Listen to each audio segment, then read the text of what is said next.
Guys, good to see you. Yeah, thanks. It's exciting to hear these new United songs, and this is really the first track on the record, man. It really sets just like a really powerful tone. And besides musically all that's going on, which there's a lot in this song that I absolutely love, but lyrically this is such, to me, it's like such a hopeful song, and a timely song, I think, just because of like all the things that we see going on in the world.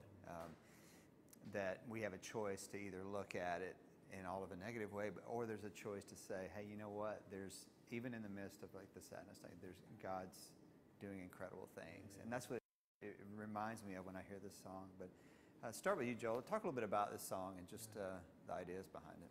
Yeah, well, I mean, it kind of set the tone for the whole. I mean, you just nailed it. I mean, we were thinking about. I think Christians can get so serious, like. And I live in the States now, and so I feel like, everyone's always so serious all the time. And the paradox of it is we have the most serious message there is. But the call, I believe, like when I read the Bible, it fills me with joy. It fills me with a sense of wonder at what God is doing and what He's promised. And I think the great thing about faith and journey and story is that, you know, when we look back at what God's done in the past, like we have nothing else but to be grateful and to kind of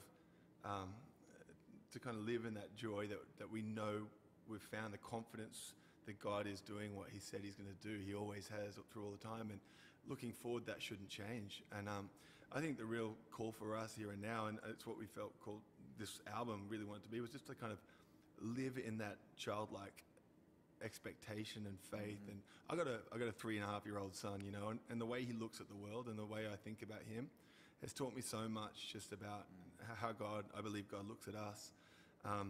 He's just full of imagination, and he'll listen to anything I say, like, and he believes me, and he's always up for a good time, always wants to play, always wants to explore, and I feel like that's how we're called to live as Christians. And I think if we lived that way, man, we'd set the greatest example for the world, because no one else has got anything to look to. And so I one of the thoughts I had was just. The song is kind of set up, there's 2 verses, and it's really, it talks about the 2 things that we're called to do as Christians, that is salvation. And so the first verse is just about our eyes being opened. And I think about, I don't know if you've ever seen those videos, you could Google one after this, but, you know, of people, I saw a video of a guy who'd been colorblind his whole life. And he was, you know, in his 60s, and he saw color for the first time, and just the way he started, I'm going to start crying out thinking about it, because he'd just never seen like that. And I think the Christian journey, like for us now, it's like when we get saved, our eyes are open to the kingdom, to what God is doing, a different way of looking at the world, like you said. And the second verse is about baptism and that sense of leaving the old behind and coming up out of the waters. And I had an experience years ago where I actually pretty much drowned. I thought I was dying. It was actually really awesome. It was really peaceful. Wow. And then I didn't. And I remember being on the beach and kind of